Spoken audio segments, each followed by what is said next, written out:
going on, guys? Today I've got something a little bit different. I'm going to be showing off the APFX Primo guitar amp sim software plugin slash standalone app for Windows, Mac, and iPad. And yeah, let's just go ahead and get started here. So before we get any further into this, though, I need to mention, just for transparency, that APFX did provide a copy of this plugin for free, but all the opinions in the video are mine, and they are seeing this video for the first time just like you guys. So just need to throw that out there. Now, I need to be also honest with you guys that I have basically no experience with guitar simulation plugins or software. I know that Neural makes some absolutely fantastic stuff, but as a gigging musician, it really doesn't offer much value to me on stage, and I have plenty of ways to make noise here in the studio. So while I've never really bothered with amp simulation software, I've always kind of respected what they do from a distance. So when APFX reached out to me, I'd never heard of the brand, and I was pleasantly surprised to see not only a very reasonable price of about $30, but also very, very good documentation and information about the settings and setting up and using the app. Configuring the MIDI settings and things like that. And it's got a very clean and easy to understand interface. So I really like the visual presentation of this software. Now, I greatly prefer this kind of layout as opposed to the more realistic art design of the amps and the cabinets and pedals and things like that. I mean, I think that that stuff looks really, really good. So shout out to all the artists who make that kind of software look as good as it does. But for my purposes, I like the simplicity and more straightforward nature of what APFX have done here. So what exactly is Primo, and who are APFX? Well, they're a company based out of Italy, and this plugin is their first one on the market. It's a 2-channel amp sim that can run standalone completely outside of your DAW, or it can run as a plugin in your DAW if you want to run it that way. And as I mentioned, there's also a version that you can grab on iPad, which, as far as I can tell, is pretty much feature for feature identical to the software version here on the computer. However, that version is completely free, and as long as you have a way to connect your guitar into your iPad, there's nothing stopping you from grabbing it right now. So the amp model that they've used is based on a hand-built Italian amp, and there's not really many of those floating around, so you can probably Google your way to a couple of suspects. Now, they used AI to create the model in this digital format using that amplifier. And in addition to the 2 amp channels, you've got compressor, overdrive, reverb, delay, chorus, and flanger, phaser, and you also have a cab IR loader. And the IR loader comes with the usual suspects, which we'll go over, and those were built by the guys at Chop Tones, and you can also load in your own impulse responses if you want to do that. It also has a pretty cool feature called this dynamic control, and it can automatically adjust levels, gain, effects, things like that, depending on which channel you're on and how aggressively you're playing. So for example, if you have the delay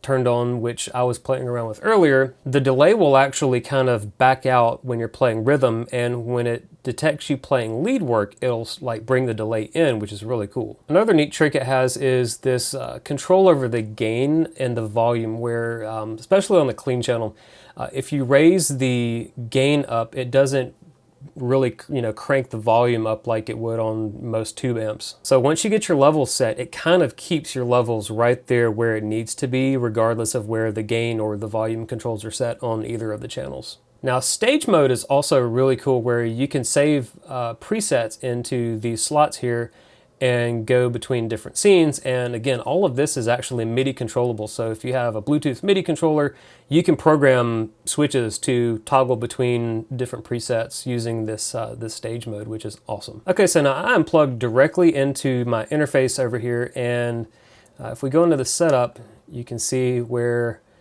the audio input and output are the MT48, and the DAW Reaper is just recording the output. So you hear the processed sound instead of the raw DI guitar sound. Again, very easy to set up and configure, and I was kind of up and going in no time. All right, well, let's get into some more play. We're gonna go ahead and go to the clean channel this time. And before we get going, let's check out the tuner and make sure that we're in tune. So just like on some real tuners and some digital units, you can actually mute your signal while you're tuning, or you can have it still making noise as you're tuning. Like me, I prefer to have it still making noise so that I can have a quick reference on stage without having to actually cut my signal. So that's handy that they let you do this. All right, we are tuned up. Let's go. Turn the overdrive off, and these are the impulses that come with it. You got the American Classic, the Modern, Brit Classic, and Tweed Classic, and you also have a Vox Classic. And I have also loaded in 2 of my own hammer impulses that we'll listen to in a minute.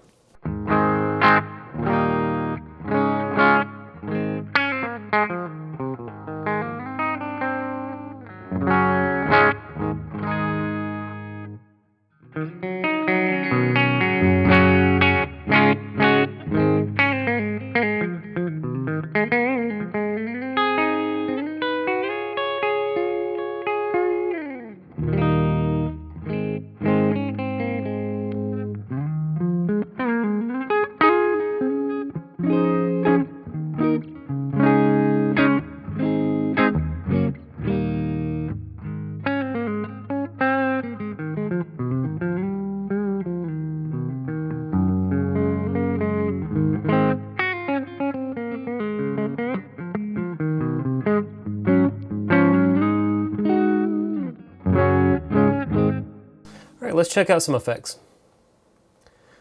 First, we'll kick over to the reverb.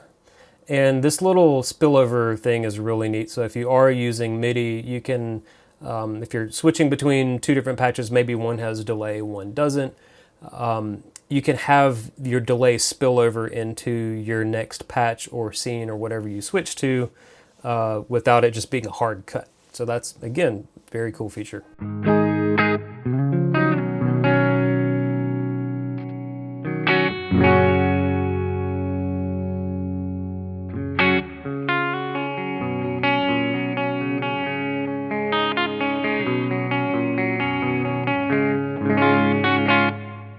It's a really good stereo plate reverb. I'm glad that they went with plate instead of like a Hall or a Spring or something like that. I think plate's really just a great sounding reverb for the types of sounds that I play and that this plugin is kind of aimed towards.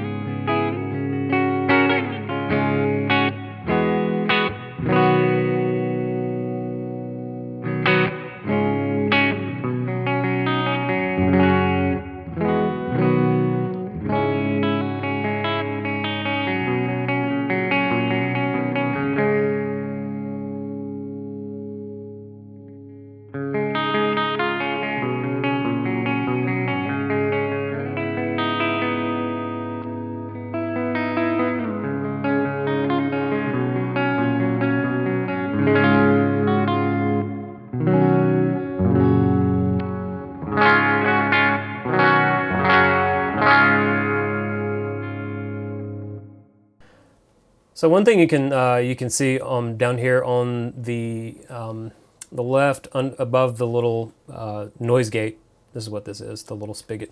The input gain is set just under where it would start clipping. If it clips, it has a little red square at the very end of the meter, and the same set for the output over here on the right hand side. So that gives me a nice clean sound without any clipping, especially on the clean channel where it would be much more noticeable. So let's bump the gain up a little bit more.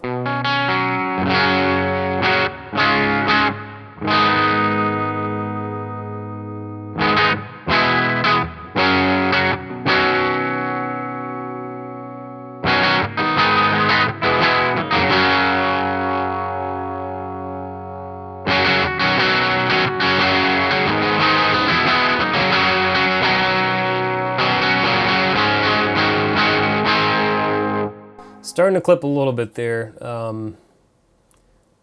It's kind of like right on the verge of clipping on the interface. Let me actually bring it down just a little bit.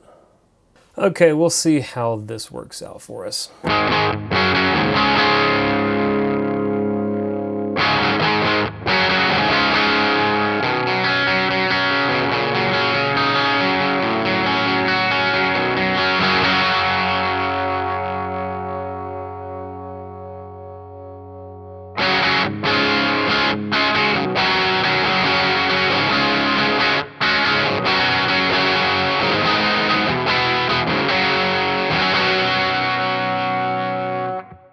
Let's back it down a little bit and go with a different cabinet. Let's go with the American Classic.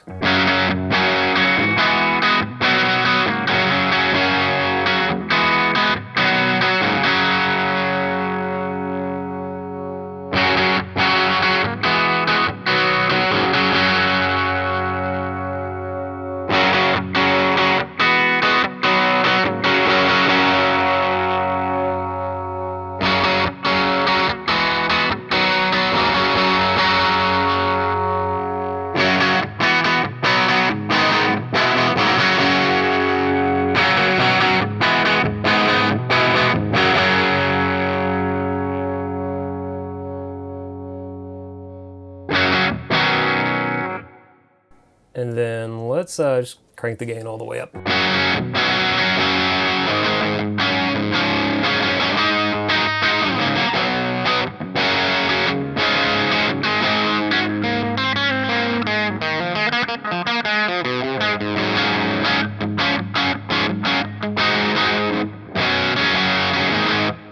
So a nice crunchy clean sound, not unlike something that I would expect from any other amplifier that I've played. Let's kick on the overdrive and see what happens. I've never actually kicked on the overdrive with the gain this high.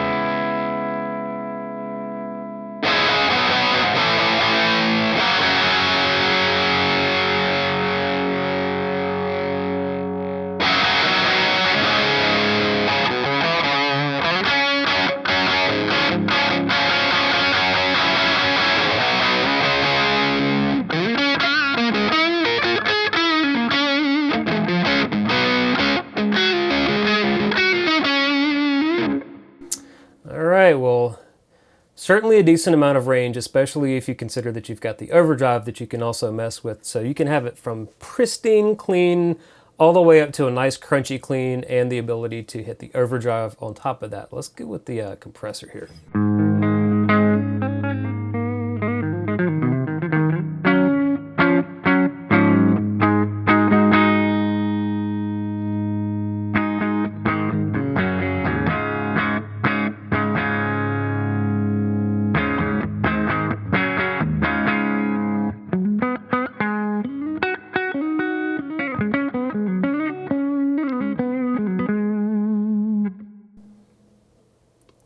Squishing the mess out of it.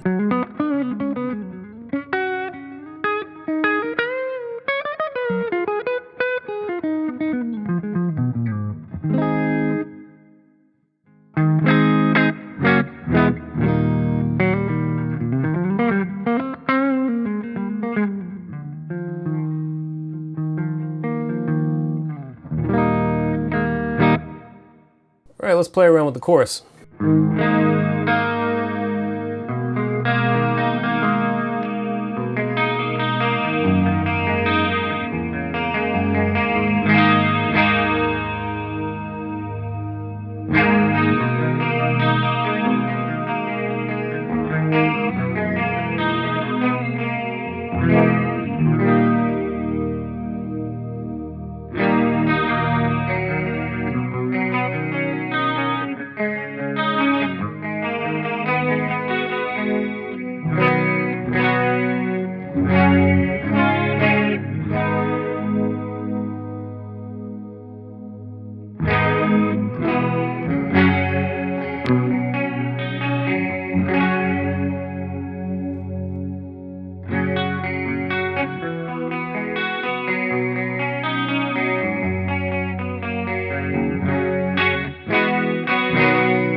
So just a nice average stereo chorus that has just the right amount of controls and a good amount of depth, and you can have it kind of reserved for more of that more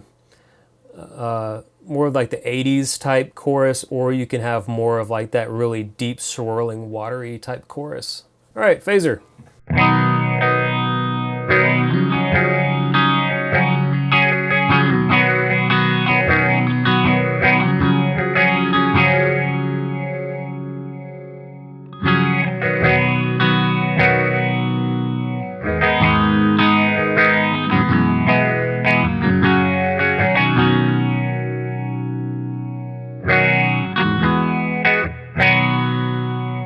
I'll tell you what, we'll come back to this when we've got some gain on channel 2.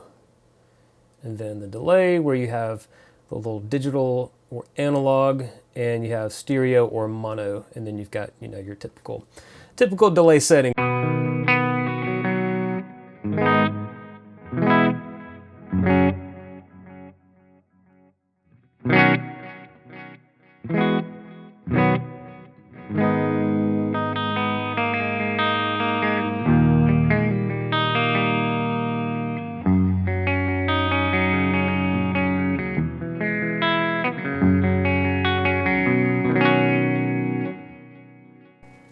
And then we also listened to the reverb already, so let's go ahead and go to the gain channel, which is probably what you've already clicked on by now.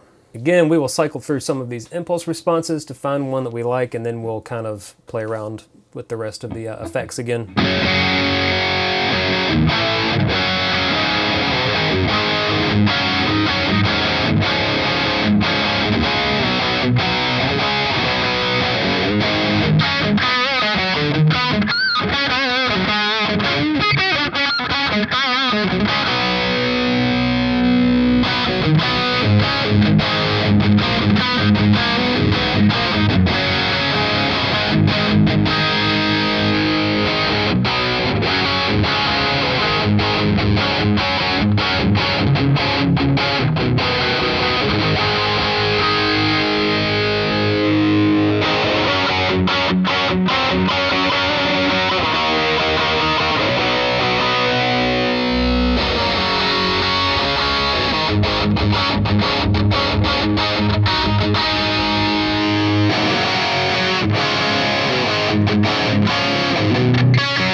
Tell you what, let's just stick with the American Modern, which I'm assuming is the California 412.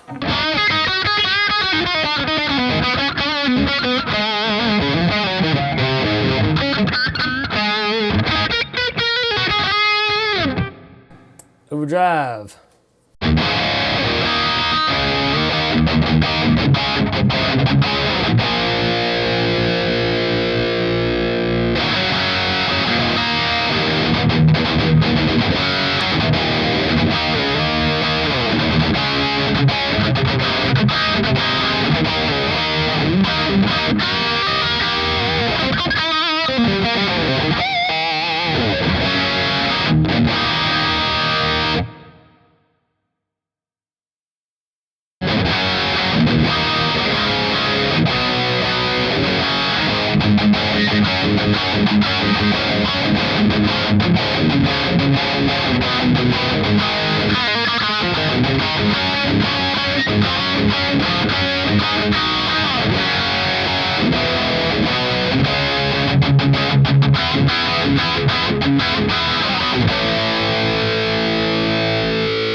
Let's go back to the phaser.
Delay.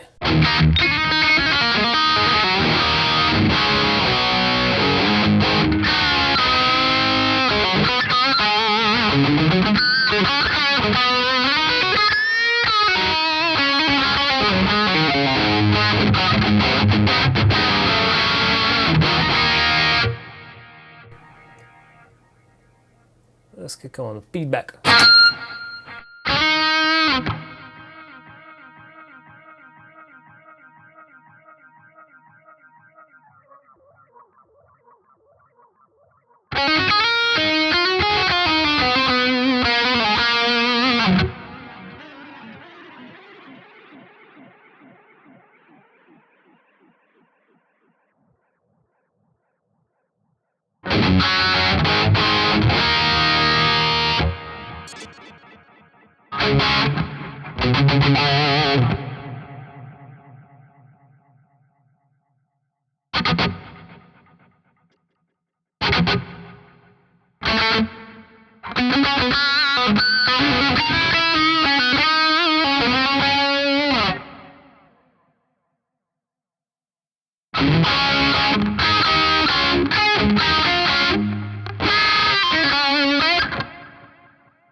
Really good sounding delay, and just something you can I could play with this for a long time.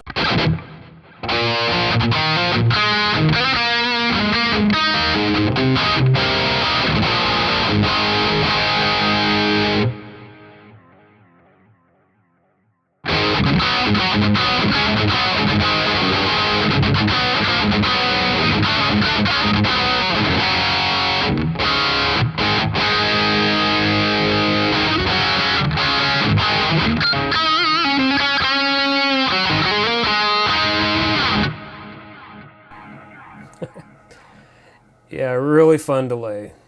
All right, well, that about covers it for the standalone version of the software. Now, if you're on the iPad, you will need some way to convert a 1/4-inch instrument signal to a USB-C, assuming you're using one of the more modern, recent, I guess, last 5 or so year iPads or so, which has the USB-C connector on the bottom. All right, so this is what I have been using. This is the iRig HD2, and it has your input and a DI output on the side there so that you can plug your instrument in, have your capture for whatever digital needs you might want to use this for. But you can also send it back out into amplifier or digital unit or whatever you want.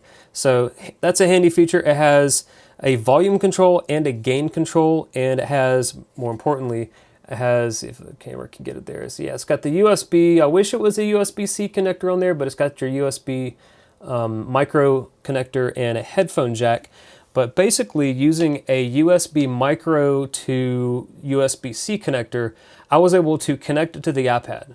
Now, very important thing to be aware of. If you want to use the iPad version and you are wanting to use the iRig device or some other similar USB-C digital 1/4-inch adapter device type thing, the iPad will ask you, is this a headphones or is it something else?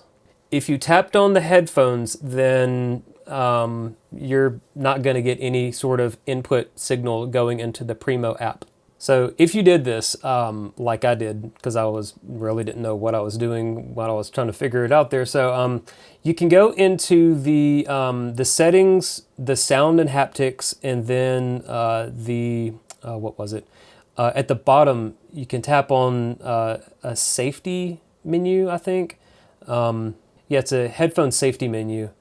And in there, you can tap on the USB audio accessories, and from that menu, you can go and forget you can tell it to forget the USB devices that you've plugged in, which is more than likely just that one device that you just plugged in. Don't ask me how long it took me to find that. It was a long time, and it sucked. So anyways, once you've got it connected, your iPad will recognize the input as just iPad input, I believe, on the app. And from there, again, if you've got the iRig or something else, I'm assuming it will have some sort of leveling control. You can go through the same process like you would in the software of adjusting the gain or the output control on your device to have the level of the input kind of right there just below the clipping. And from there, you can listen to your Primo app and playing through the built-in speakers, although it's really not the best time using the built-in speakers. They're kind of tiny little speakers, not really made for this kind of stuff. Or you can use Bluetooth headphones, or if you have the iPad connected to some other kind of smart Bluetooth speaker, you can also send the output to that. But I mean, honestly, after using it, I feel like it's an amazing little application for a travel slash practice setup. I mean, especially if you've got like a really compact little guitar. I mean, kind of like the Strandberg that I've got back there. The thing's like a 1/4 of the size of this thing. So a very compact and easy to use setup. And because, I mean, this is so tiny, it will fit anywhere. And you've probably already got your iPad packed with you for, you know, other media consumption, email and stuff like that. So you're not having to bring too much extra along. I mean, even like considering those little small portable amplifiers, compared to that, you're still just using your tablet that you would already be taking with you anyways. And the thing that I really like about the iPad app is that besides it being free, they didn't cut any corners. Like the same features that are on the desktop software are there on the iPad app as well, including the ability to use a Bluetooth MIDI controller with your iPad if you want to do that. And again, you can do the stage mode, you can do the scenes, presets, and all that stuff. Like it's like very, again, they didn't cut any corners on the app. And you can load in your own impulse responses into the iPad app as well. You just browse to wherever they are. Like I was browsing to my iCloud drive where I have some of my impulse responses and tapped it, it loaded up, and that was it. That was all there was to it. So very good. All right, time for a conclusion. So overall, what I'm impressed with about this product is that they get everything right on their first attempt. And they did so at about a third to a quarter of the price of some of the bigger name competition plugins. They've been able to benefit from seeing how things have been and where we've come over the years of software amplification. And they give you a lot of very usable stuff. Stuff perfect for rock musicians with a very clean visual presentation that's extremely intuitive to use. I think my main criticism for the software is that I would like to see more options within the effects. I'm talking about things like maybe different types of reverbs, maybe with more fine-tuning over the reverb settings, maybe some modulation added to the delay. That would be cool. The phaser is pretty good, but not terrific. Again, I'm not a big phaser guy. I've got a Phase 90, and I think that the Phase 90 sounds a lot better than this. But again, we're talking about a physical analog phaser compared to software emulation. Another thing I would like to see is maybe some other overdrive and boost types in here besides just your, 3 settings that you currently get.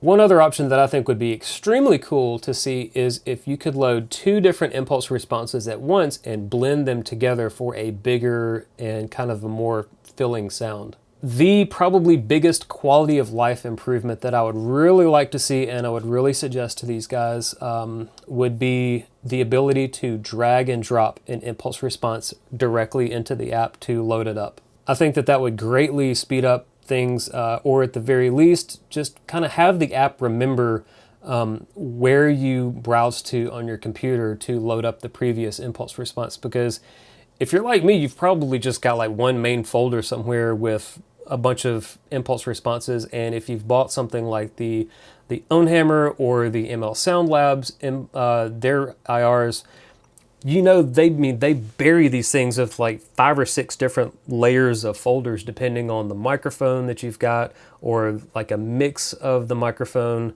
whether you're browsing through the sample rate of the impulse response. I mean, there's a huge folder structure with these impulse response packs that you're buying, and having to dig all the way down through this labyrinth of folders every single time, it can be tedious. And being able, again, like I said, just being able to drag and drop an impulse response in, that would make things just effortless. Or again, like I said, remembering where you went to grab your previous impulse response that you've loaded, that would also be a really good quality of life improvement. Now, I consider most of these more like fringe complaints or nitpicks that would be nice to have, but not something that you couldn't overcome, even maybe with some free plugins within your DAW that you handle kind of post-recording. Because I mean, if you're already recording guitar, you might already have some plugins that you've bought that you really like to use, or you've got some plugins that came with your DAW that you enjoy already using. But if you're wanting more flexibility out of a single software package, I think that that's where they can expand this product to make it better. And that's honestly where some of the more expensive competitors still do hold an advantage. And I also think that it would be really cool to see different amp models introduced, different speakers, different cabinet options, things like that. But in terms of what it does give you for this price point, it's really kind of hard to complain.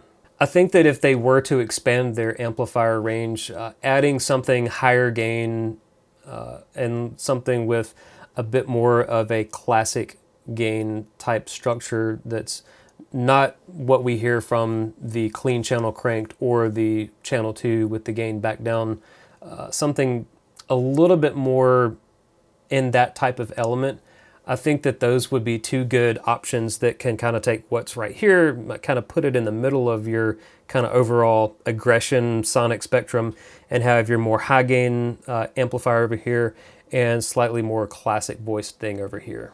Now, although my personal use case of something like this is probably going to continue to be somewhat limited, I could 100% see myself taking the Strandberg on vacations and just plugging into the iPad and jamming during my downtime, like maybe if it's late at night, if we've gone to the beach or we've gone to the mountains or whatever, and we're kind of winding down for the day, and I just want to kind of have some chill time to myself. this is like a great way to do that. And again, like the Strandberg's a tiny little guitar, so it's easy to pack and grab and go. So something like that, I can definitely see myself revisiting this on the iPad when I'm traveling. And if you're also someone who doesn't have the luxury of being in a place where you can crank up a real guitar amplifier, or you don't have the money to buy the more expensive plugins, or you're just kind of wanting to dip your toes into the amp simulation software for the first time, I mean, I really think this is a compelling product. I mean, honestly, I think it's going to be really cool to see what they do either with this or with their next product in the future. So yeah, this was a nice fun diversion from the typical stuff that I try out, and I had a really good time with it. All right, guys, well, thanks for hanging out with me, and if you like what you heard, hit the subscribe button and all that other junk down there, and check the video description. I'll have a link to the website for APFX so that you can check this software out. And again, if you've got an iPad and some way to get your signal into the iPad, go grab it on the App Store, 100% free. All right, I will catch you guys. Oh, and the one female viewer. Hello, lady. In the next video. Y'all take care. Bye.